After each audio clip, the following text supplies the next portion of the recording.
brought to you by Sensodent K। अभी लेके आए सेंसोडेंट के, टूथ का करंट गॉन तो लाइफ का करंट ऑन।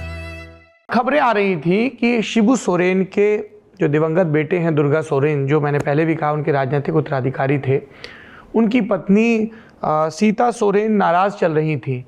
क्या कितनी सच्चाई, कितनी अटकलें हैं, क्या है मामला ये? सीता सोरेन ये आज ही नाराज नहीं है, सरकार बनने के 1 साल के बाद से ही वो लगातार नाराज चल रही है। उनकी नाराजगी की वजह थी कि उनकी जो 2 बेटियां हैं, जयश्री सोरेन और एक और बेटी का मैं नाम मैं भूल रहा हूँ, उन्होंने दुर्गा सेना सोरेन के नाम से राजश्री सोरेन मतलब पार्टी भी बनाई थी, संगठन बनाने की कोशिश कर रही थी कि हम एक अलग पॉलिटिकल लाइन पर चलने की कोशिश कर रही थी, लेकिन वो सफल नहीं हो पाया। इसके बावजूद उनकी नाराजगी लगातार बनी हुई थी। ये बात बिल्कुल सही है कि वो इस दौरान बीजेपी के भी संपर्क में रही। कहा यह भी गया कि वो कोलकाता में किसी बड़े बीजेपी नेता से भी मिलने गई थी, लेकिन फिर किस वजह से वहां बात अटकी।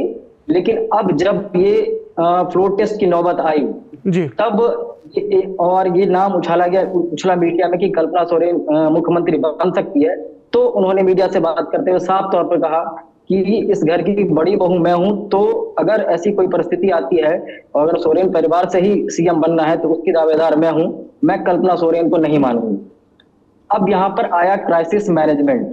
तो यहाँ पर हेमंत सोरेन के छोटे भाई बसंत सोरेन ने समझदारी दिखाई और अभी एक सवाल उठता है कि जब हेमंत सोरेन जेल में है तो ये जो सारे डिसीजन है कि विधायक कहाँ जाएंगे, एयरपोर्ट जाएंगे, हैदराबाद जाएंगे या क्या करेंगे, ये डिसीजन कौन ले रहा है? तो इसके लिए एक कोऑर्डिनेशन कमेटी बनी है 4 लोगों की, जिसमें जेएमएम की तरफ से चंपई सोरेन और बसंत सोरेन है।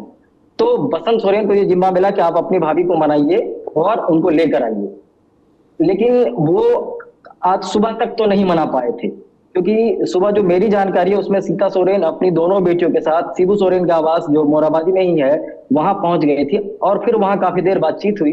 उस बातचीत का परिणाम रहा, क्या प्रॉमिस किया गया उनको, उसको लेकर अभी चीजें क्लियर नहीं है। लेकिन यहाँ पर बसंत सोरेन अपने भाभी को मनाने में सफल रहे और यही वजह की शपथ ग्रहण समारोह में बसंत सोरेन गेट तक तो पहुंचे, लेकिन वो राजभवन के अंदर नहीं गए, लेकिन सीता सोरेन राजभवन के अंदर थी। और ये मैसेज कन्वे करने में जेएमएम सफल रहा कि हम लोग एकजुट हैं।